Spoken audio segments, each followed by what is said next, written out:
Well, good evening, everyone. Thank you so much for coming to this China Town Hall. I'm Merit Jano, Dean of the School of International and Public Affairs, and it's my great pleasure to welcome you all here today. I'd like to start by thanking our co-sponsor for this evening Town Hall. That's SIPA and the Weatherhead East Asian Institute here at Columbia University. The Weatherhead Institute and the East Asian Institute have been really an important part of our fabric of our university since 1949. It's been a major center for research, teaching, and publishing on modern and contemporary Asia, and it cuts across all disciplines: law, economics, sociology, history, political science, art history, and more. So, you know, really, this is a major center of learning on Asia and China that Columbia University has had for a very long time. I'd also like to thank the National Committee on U.S.-China Relations, which is the primary organizer of this China Town Hall, which is really a very dynamic and important part of engagement in the United States around U.S.-China relations and China more broadly. Our timing could not have been better, and I really want to congratulate the National Committee for scheduling this a year ago at just this time, coming as it does on the heels of President Xi's visit to the United States. This evening we have a chance to discuss that visit in the context of the broader relationship between the United States and China, and in fact, China and the world. A very complex, multifaceted relationship that is developing along many dimensions. I think what will follow in terms of the initiative by the National Committee is going to focus on investment, and particularly Chinese investment in the United States, and perhaps two-way investment. But I think that this discussion in our community can engage that aspect, but more broadly in the context of U.S.-China relations and China's relations with the world. Before introducing our panelists, I'd like to welcome Jan Barris, who is the Vice President of the National Committee on U.S.-China Relations, to say a few words and introduce the evening. Let me just say that Jan has been a pillar of the National Committee for several decades, and really is just one of the people in this country who has just been steadfast in her commitment to improving U.S.-China relations. So Jan, thank you for being with us, and welcome.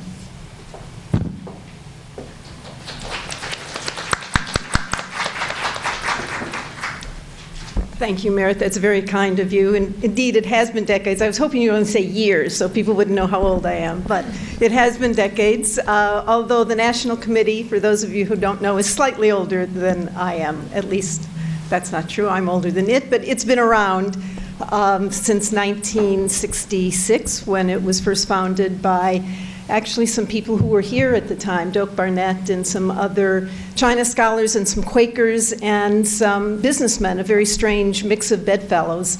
And it was a small organization doing sort of public education on China until 1972, when ping pong came along, and suddenly, because we were the co-sponsors of that event, we burst on the scene. And we've been doing, however, public education since 1966, and Chinatown Hall is indeed sort of now our flagship program when it comes to public education.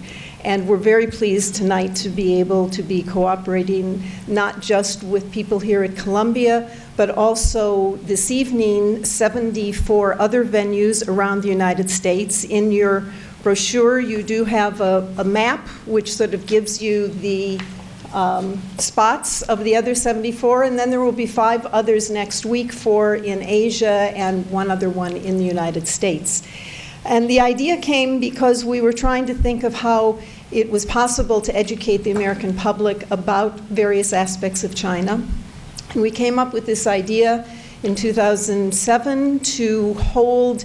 It came about actually thinking about the photographers who went around the world and did a day in the life of each country. So we thought we'd do a day in the life of China, but do it in different venues around the country. So we're very happy to do it here today. This year is slightly different than in the past because usually we have one speaker. It's usually an administration official. That's why we call it sort of national reflections, local connections. The national reflections is usually an administration or former administration official speaking for about 20 minutes and taking questions from people in venues around the United States. And then at each of those venues, for the local connections portion, we ask the localities what their primary interest is. And then we send a speaker who is a specialist on that topic to the various spots that are holding one of these events. Tonight, however, we have a panel which you will be seeing. You have two panels tonight for you. One is this wonderful panel filled with old friends and terrific scholars who are very knowledgeable about China, who will be talking to you here locally. And then we hope you can stay on because afterwards we have another panel that's described in this brochure that's going to talk about, as Dean Jano said, about investment in the United States. So on behalf of the committee, I want to thank you all for coming. And I particularly want to thank the people here on the panel because there are a lot of good panelists and speakers around the United States, but I've looked at all of them, and frankly, you have here with you the best of all of them. But just don't tell the others I said that. Thank you very much, Jan.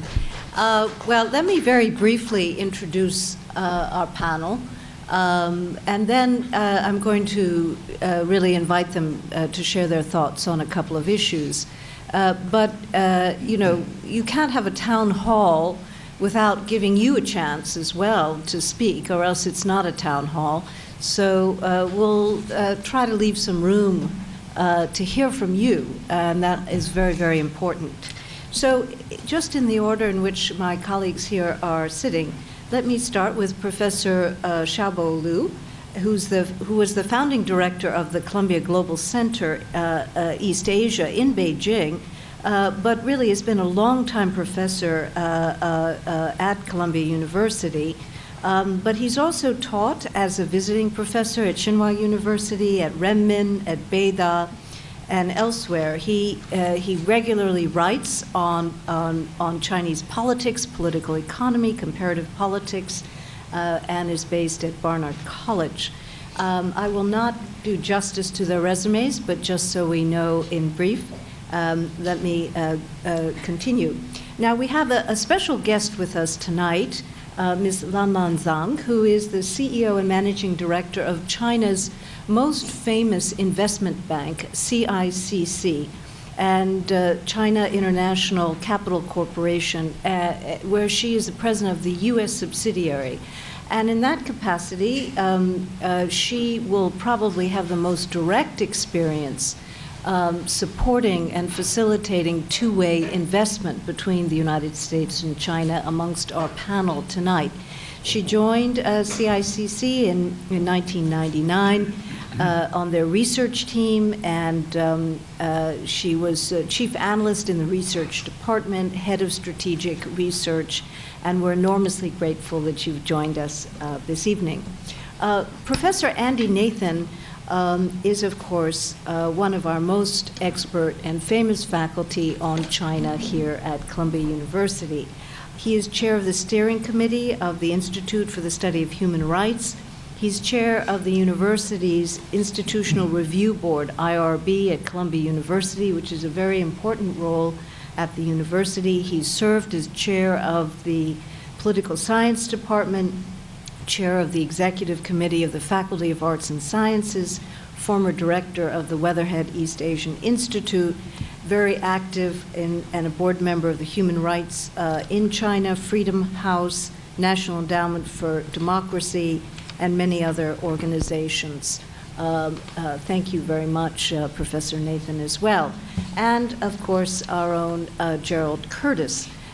Professor Curtis is also a political scientist. He's a former head of the director at the Weatherhead East Asian Institute, He is a distinguished research fellow at the Tokyo Foundation. He's the author of numerous books and articles in both English and Japanese, as well as translated into Chinese, Korean, and many other languages, and writes extensively on Japanese politics, foreign policy, and Asia-Pacific matters. So we are a fantastic group here, and I feel very fortunate to be having this discussion with my distinguished friends and colleagues. Now, this conversation is occurring just on the heels of President Xi's visit to Washington, to New York, and to Seattle. And of course, there are many things that we could talk about that are issues of contention between the United States and China, and areas of cooperation and positive prospects between the United States and China. I think this trip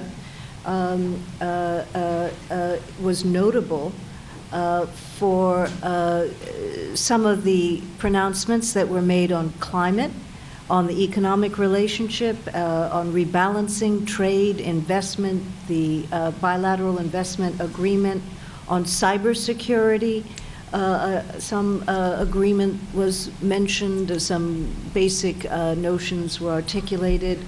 The president recognized the contribution of China in the ability to secure the Iran agreement. Actually, was quite interesting. There were careful words about the South China Sea, and that was also a topic, obviously, of intense discussion. And there was a very visible trip by President Xi to Seattle, as well as his trip to New York. So I think this was just one trip, but it highlights many issues between the United States and China in the world that I would like to invite my colleagues here to each just comment on what are the aspects that you found most notable and that you think are most important for us to think about when we think about not only U.S.-China relations, but China as a very important force in the world at large. So let me just start with Jerry to get us started, and then we'll just invite others to say what's top of their mind, not forcing us to speak on any single topic, but just to get a lot of ideas out before you. Thanks, Merritt. Good evening, everybody. I'm glad to see so many people here and delighted to be here. So my take on the visit, let me just give you an overview. I think on the whole it was a good visit. It was a good visit partly because expectations in the U.S. were pretty low. There was a lot of tension in the Sino-American relationship. It was preceded by a visit to Beijing by Susan Rice, the head of the NSC, bringing a very strong message that there had to be progress on cyber or China was going to face sanctions. As I understand it, there was, it's all going to be in the it all now depends on implementation, but some agreements on climate change and on cyber. I think significant forward movement. Ironically, I think Xi Jinping was lucky that the Pope was in town. Because the media didn't really get into much China bashing because all the attention was focused on the Pope. And as I understand it, Xiaobo can talk about it later, but the Chinese media was there was nothing else going on in the U.S. except Xi Jinping's visit. So, as an old Japan hand, when Japanese prime ministers would come here, it would be the front page news, and everybody in the United States is only focused on the prime minister's visit. And of course, you read an American newspaper, you couldn't find any notice that he had been here and left. So this is not all that new to me. That it would be big news in China, but I think not so big news here, in a good sense, as I said, because the mood is pretty sour on China. In the U.S. And I think the visit, in that sense, was a good visit in that they had some agreements, they made some agreements, made some forward progress. And it was also interesting, a couple of things that she did not talk about. And then I'll talk about one thing that is a big problem. As I understand it, He did not use the expression new model of great power relations. He's dropped it, which is good news, because the Pacific is big enough for the two of us is not the way to think about international order in East Asia. He did not mention Japan at all in the meetings with Obama, as I've been told, which is good because the Chinese have been playing. We were allies in the Second World War. Japan is remilitarizing and so on. He didn't try to play that card because I think he knows from what's happened over the past year that Obama had made a very strong point that Japan's our ally and we're going to be with Japan on the Diaoyu, Senkaku Islands, and other issues. And you see the change in Chinese policy towards Japan as a result. It all has to do with dealing with the U.S. The interesting issue for me was the conversation or the discussion about the South China Sea, which is the big that's the other things are important, but this gets to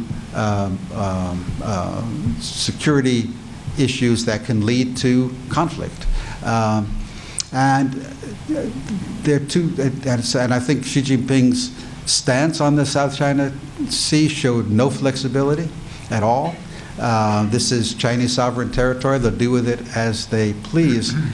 But then he said in the press conference after the meeting with Obama that China was not going to militarize the islands. No one knows what that means. And now we have to try to find out. First of all, he did not, at least that my informants who were in the room tell me, he did not mention not militarizing the South China Sea in the meeting with Obama. This came up for the first time in his press conference. So what it means, first of all, what does it mean to militarize the islands? Maybe it means that you don't put any weapons on the islands, but you build all the infrastructure so that one night if you want to move in a lot of airplanes and missiles and so on, you can do it right away. And I think that's actually what China is doing. They're building the infrastructure for military bases in these reclaimed islands. So we have to. I think now the question is to try to find out what does it mean, and is China going to try to find a way to cool the temperature around the South China Sea islands and the East China Sea as well? That is the big security concern.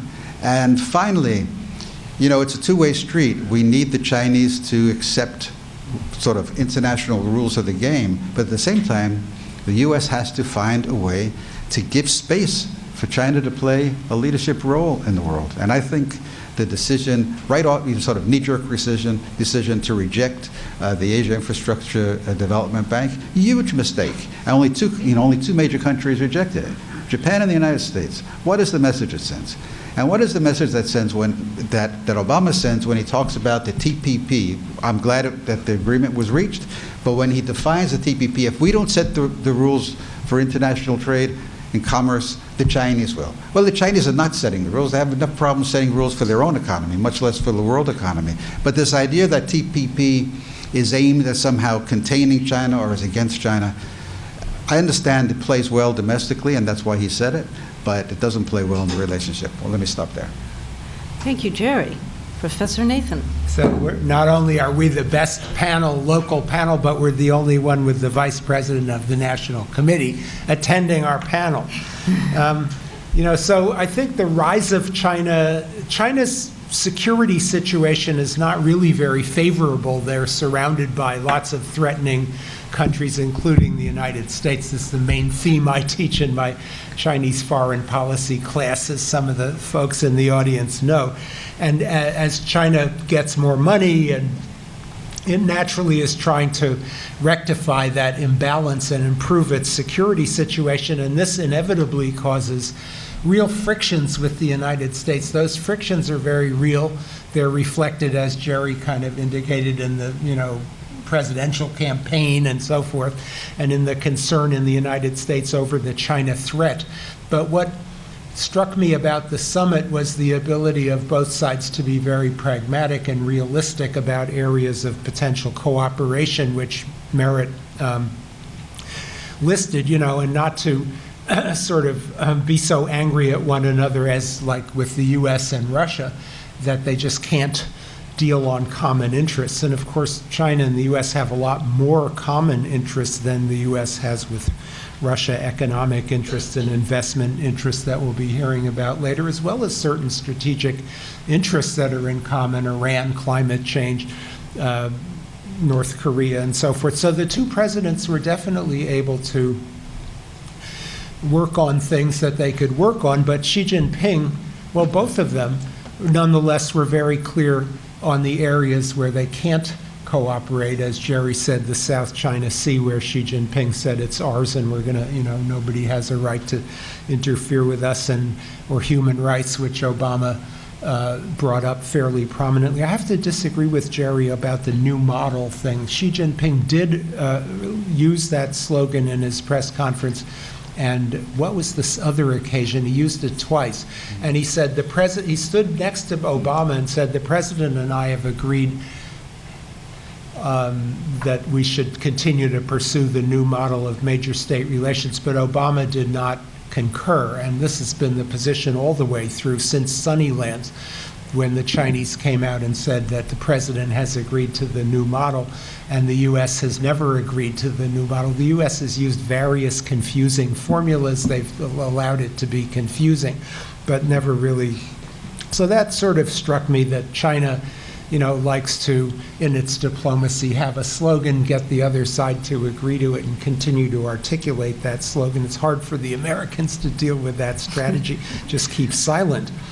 But the realism of both sides encouraged me in a way, because I often hear people saying, will the Chinese government be driven by nationalism to do something reckless against Japan, against Taiwan in the South China Sea? And I see them actually being quite careful and realistic. So, for example, in the South China Sea, China has not seized any more landforms. These are the landforms they have controlled for a long time. They've simply built them up. That is disturbing. It does raise a lot of questions, but it's a kind of a not that risky thing to do, because nobody can stop them, as they pointed out very clearly. The Asian Infrastructure Investment Bank, there's a lot of, as Jerry says, a lot of anxiety about, will the Chinese create some kind of alternative world order, their own model of investment? It seems to me that's not at all what China's trying to do. From what we can see so far, the Asian Infrastructure Investment Bank is hiring a lot of, British technocrats and, trying to do basically the same thing. I don't think the World Bank does such a fabulous job, and they don't pay enough attention, for example, to human rights, and I don't think the AIIB is going to pay more attention than the World Bank does to human rights, but I don't see it as a different order. It's just another same kind of bank with its own money, which is, a good thing. One thing not mentioned, as far as I know, and I'll end my remarks here, that wasn't mentioned publicly, I don't think, and I don't know if it was mentioned in the room, is Taiwan. So in case anybody wants to discuss that going forward, it's a very interesting topic, because Taiwan is in the middle of a presidential campaign, which looks like electing for president the candidate of the what we call opposition party, the Democratic Progressive Party. And the DPP, if they're elected, they have to sort of thread the needle, because Beijing wants Taiwan to acknowledge the so-called 92 consensus, and Tsai Ing-wen, the putative winner of the campaign, she doesn't want to acknowledge that. She's suggested some wiggle formulas that she might use. But, so my expectation, based on my optimistic reading of this summit, is that if she is elected, Beijing will put some pressure on her, but won't generate a crisis, I'm hoping, around that issue, because of the realism that I've talked about. Thank you very much. So, Merritt, thank you for this invitation. It was a great honor to get a chance to speak here. I'm not a political analyst, and I didn't have any background in analyzing the politics, but I paid more attention to the economic side, more on his comments. So I was at the Seattle banquet, and also later at event that presidency was speaking to the overseas Chinese at Waldorf. In general, I think two things got my attention. The first one is really, I think he expressed himself very well in the sense that he addressed the ongoing concerns that from the market. One of them, of course, is the stock market corrections and the intervention of the stock market corrections. And he says that at the time when the market was have liquidity issues that we intervene, but that's a short-term measurement. That take away some of the concerns from the market regarding, whether the government will continue to intervene like what they did. And I think he also emphasized that China will still focus on market-oriented economy, and he will still think that market will play a key role in resources allocation. I think that's a big relief to people. We hope to see more and more continuous effort in terms of the state-owned enterprise reform, in terms of how market is going to be able to play a major role. Because with all the concerns during the summer, there are really worries that that might step back. And the second, I think he faced some of the issues regarding whether there was a political movement over there during the anti-corruption period of time. And he obviously made this joke, I think everybody got it, is there was no house of cards that was at the Seattle. So basically, I think he emphasized the reason that why he has to continue the anti-corruption, why this is very important for the Communist Party to maintain the governing status over there. So I think those give me the sense that he really understands, the general public concerns in China regarding the problems over there, and he faced it, and he gave an answer. He gave his analysis over there. So that's positive. Second, I think there was really some concerns in the past whether U.S. and China relationship is still the most important relationship for China and for U.S. I think at least this visit, I think it is proven that given all the positive response on the Chinese media, it shows how much the Chinese side want to be praised for a successful visit. And that shows how much this relationship is important to the Chinese side. So I think that will help to address some of the concerns about really what China wants to do. At this point of time, whether China's more assertiveness shows something else, a change of direction. But I think it really shows that the China-U.S. relationship is still the most important relationship. And China really wanted to be peaceful and cooperative. And I think that gives probably, hopefully, a lot of comfort on the U.S. side to understand some of the moves behind what he did in the last 24 months. Thank you very much. Shabu. Yeah, thank you. Let me offer two observations which are related, but then I'll flesh out my point after I made this sort of tell you what I observed. The first observation is about how the Chinese covered Xi's visit and the domestic reaction to Xi Jinping's visit to the United States. What's interesting about this time, of course, Chinese presidents, head of states or prime minister visit the United States rather regularly in the past 30 years. But this time, I noticed one thing quite different. And that is that when Xi Jinping, as Jerry said, that of course, when he was here, U.S. media basically covered, our, back-to-back about the Pope's visit. Very little devoted to Xi Jinping, but in Chinese media, it's the reverse, of course. But after his visit, after he got back, Xinhua, the day after he got back to China, Xinhua had published this long list of what he has achieved. Mm-hmm. And you wouldn't imagine how many items there are. Can you guess how many items? 49. That's good. I don't know how many of my students here or any other audience actually paid attention. 49. I don't know how that number. It's not 50. Usually Chinese will have 50.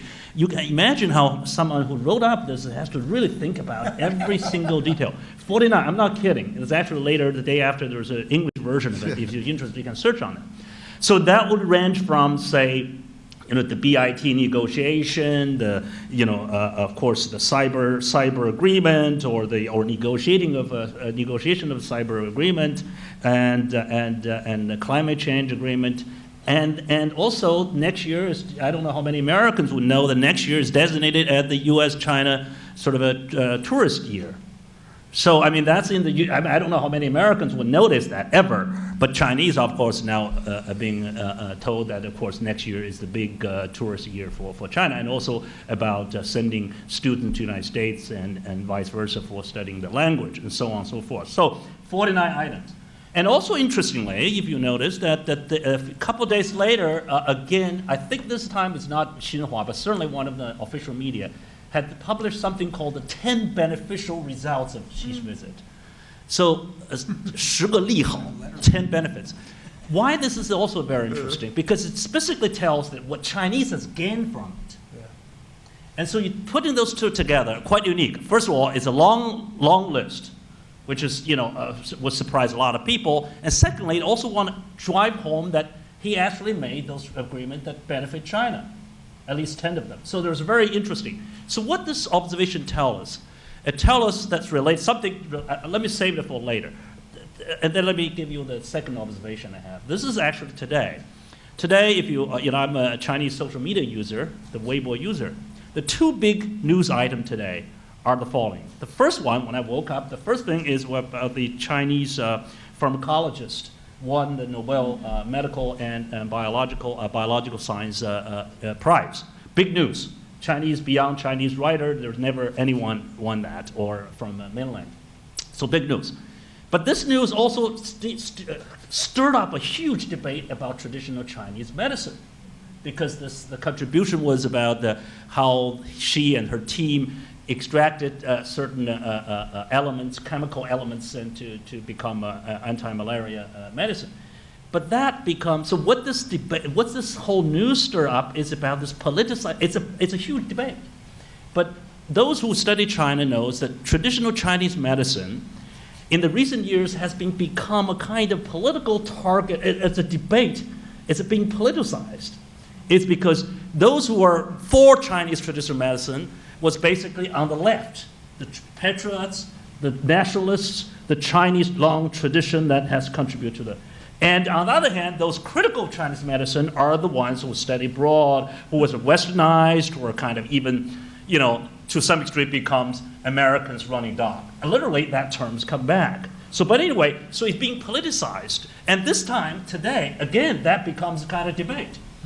The second piece of news is right soon after, a few hours later, was the TPP. So TPP all of a sudden, and by the way, the Chinese media, social media, covers the TPP very fast. A lot of news pieces. I haven't really read the Obama speech, and then I read it in China. I first got it a few hours ago on Chinese social media, saying that Obama said, quote unquote, that we cannot let Chinese make rules in the international economy. And that's what you just quoted. And that in Chinese is also a huge, again, send a shock wave. So two kind of events. This second event is even more sort of kind of close to home, in the sense that China is being left out in an important agreement. Now, then there's also two sides, and this two sides is even more stark. On the one hand, you have those anti-American nationalists saying, aha, I told you so. America trying to contain China. From very beginning, this is target China. TPP was because they want China to keep China out. That's what that's whole purpose is about. The other side say, yes, China is not in it, but mainly because China's domestic market and needed reform, lack of reform, and there is no sort of human rights and labor rights and freedom of the internet. So you have, again, this issue becomes a kind of a hot button issue for the left and right to debate. So here's my point. My point is this: the two observations suggest to me, with the rise of social media, non-official social media, and other means of getting information, the Chinese public opinion become diversified. I would even argue that it becomes kind of a, too extreme. If we talk about American partisan politics, and China also, you see the too extreme on the rise. And while all this happened, you see that the dissent opinions are seemingly less tolerated. At the same time, you do see this two opinion on the rise. So, in the final analysis, Xi Jinping is facing, this is what Xi Jinping is facing. So he's treading the water very carefully. He had to tell Chinese public that, look, U.S.-China relations is very important. But at the same time, I'm not going there only making concessions. I'm also getting things done for China. And so he trying to stay above the fray, but at the same time, I can see that this public opinion, with the rise, with social media, I do see the greater, increasingly important impact of the public opinion. Well, thank you very much. Let me just add my own quick observation to this discussion. Having served in government, I have accompanied a U.S. president on several trips to Asia, and I can tell you from that experience there are always very unreasonable expectations associated with a visit by a head of state to another country. And so it was in this case, as many others. My own sense is that the outcomes were not dramatic, but they were constructive overall. I think the relationship's foundation is an economic one, and there are real concerns about the state of the Chinese economy and what the consequences of that slowdown. We can call it the new normal, but it has real consequences not only for China, but for the rest of the world as well. And then the interventions that occurred in August, I think, made many people in this country very nervous about what the pace of reform was going to look like in China and what the decisive role for markets would come to mean in China. And so I think those concerns remain in the United States, even as our economic relationship gets more intertwined. And indeed, tonight's conversation about investment is one way in which it's becoming more intertwined, as you're seeing more capital outflows from China. In fact, the United States is not the major beneficiary of that capital outflow and direct investment, but it is one where it's increasing. And investment, in any country and in the United States is a deeper form of economic integration than other forms of trade. And I think we're quite young in experiencing Chinese direct investment in the United States of this scale and scope. So while the bilateral investment treaty, is not a panacea, it's one way to set expectations and clarity about the rules and the investment climate. So I don't think they achieved a breakthrough, but indications were that it's a continued point of engagement. Cybersecurity is a really serious issue, and I did believe that the references that were made there, that neither country will conduct or knowingly support cyber-enabled theft of intellectual property, including trade secrets or other confidential business information, and the creation of this new high-level group, that doesn't solve problems overnight, but it creates a structured framework for engagement on a difficult set of issues.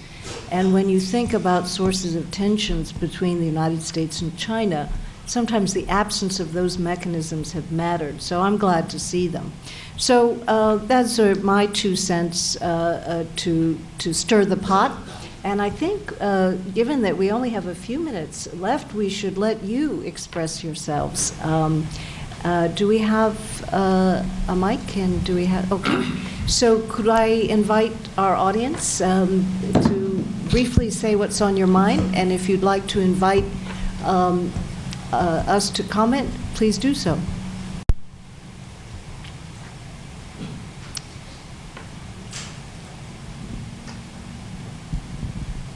Hi, my name is Sherman. I'm a first-year grad student over at SIPA.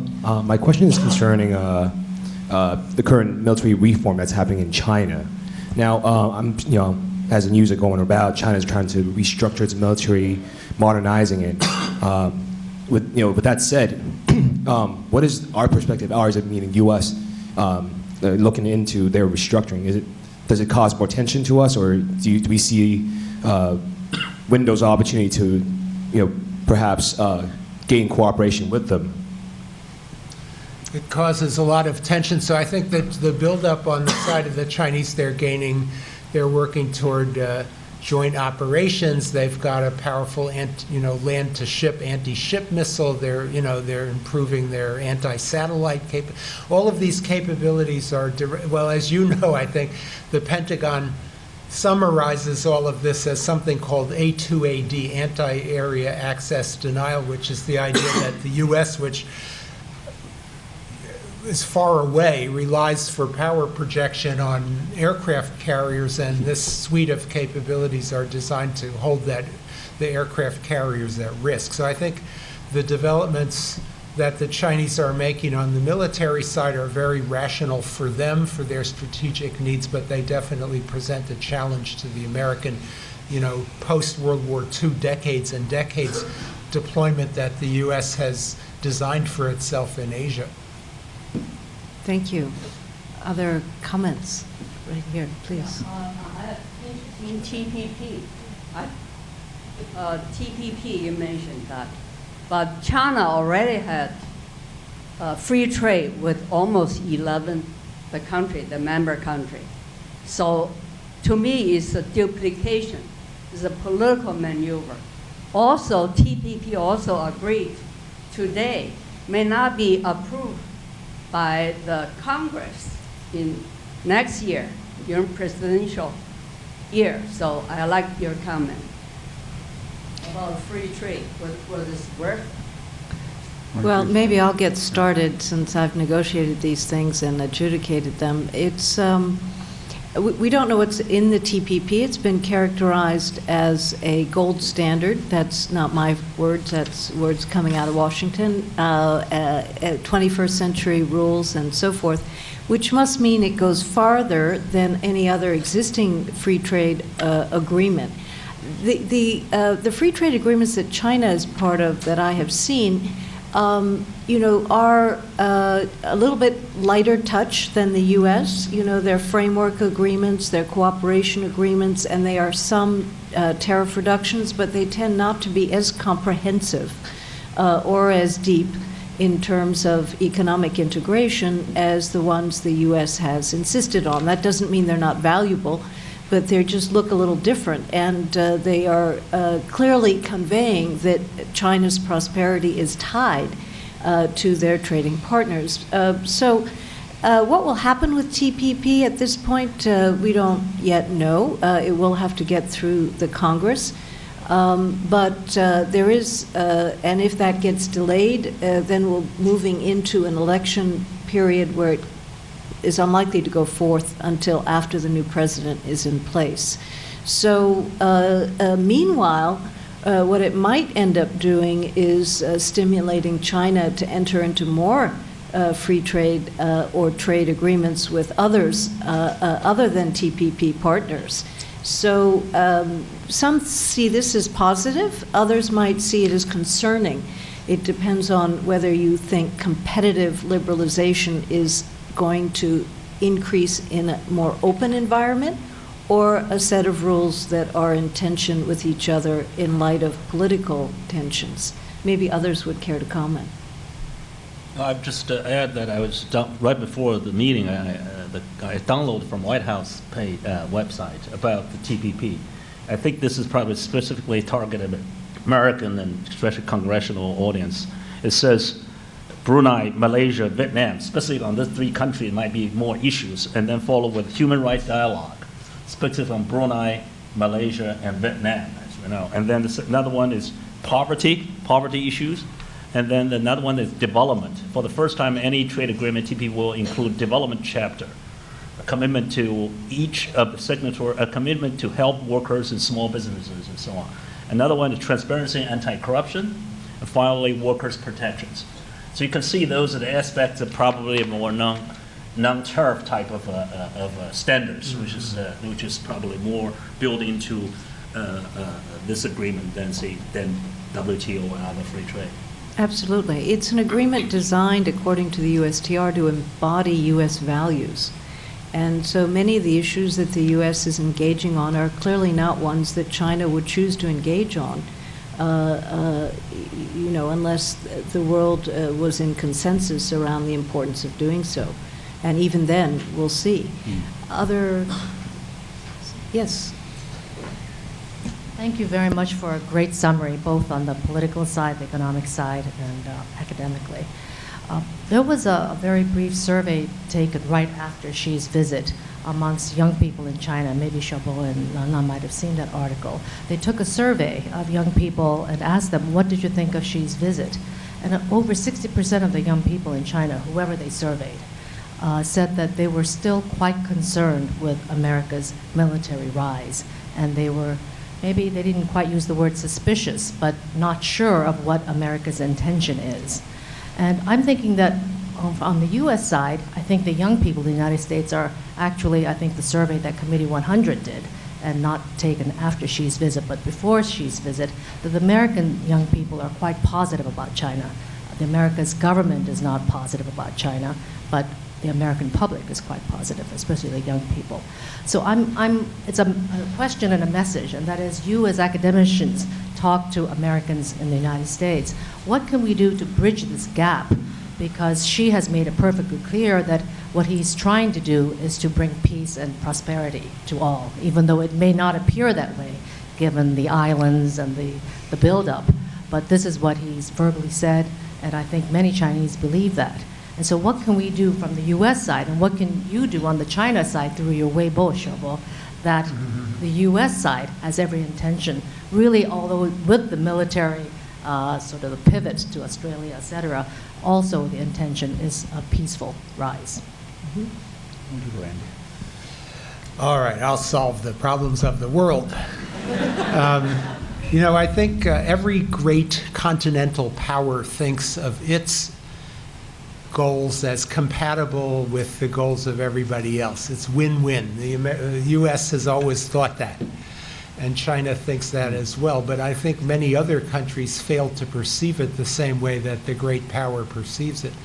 And the fact is there are some differences of interest, both between China and the U.S., as well as between China and Japan, China and Vietnam, the U.S. and Mexico, the U.S. and Venezuela. There are actually differences of interest, and I don't think they can really be talked away. I think they need to be acknowledged and dealt with in a very pragmatic way.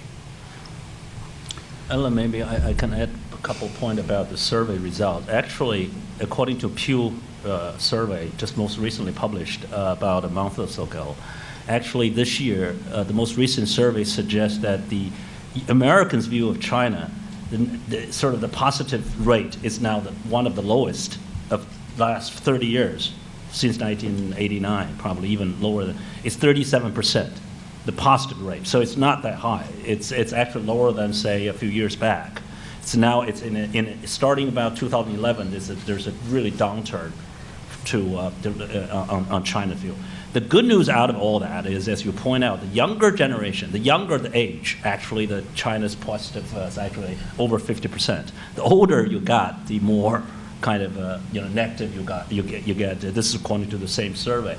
Another survey suggests that this relates to your question about how the Americans know. Another survey by Harvard done last year on the several different countries' view how much they know about the leaders of all the world, the major ones. The Americans have the least knowledge among all major nations of the international leaders. That's the problem. That's the problem. Chinese the highest. International leaders. They name, Hollande, Merkel, Xi Jinping, and so on. A lot of people don't know who Xi Jinping is. So that's knowledge. I mean, of course, that tells you quite a bit about American public. And that also tells you why Trump's kind of, this kind of a statement, Japan, it even mentioned Japan, China might take our, 20, 30 years later, they still talk about Japan taking jobs away. But people applaud. They think this is so true. They don't want to think about it. So that's what tells a little bit about how, of course, that they don't represent the whole public, but it does tell you something about Americans' knowledge of international affairs, and that is worrisome. well, kind of just to echo what's just been said, I wouldn't underestimate the degree of concern in this country about China and kind of worry especially about China's military activities and the South China Sea and East China Sea behavior. And you see it among politicians and presidential candidates. I think as the presidential election campaign goes forward, you're not going to find any candidate who's going to be talking positively about China. Hillary Clinton refers to Xi Jinping's giving money to this women's fund at the UN as shameless. Why does she say that? Because she thinks there's votes to be had in this kind of China bashing.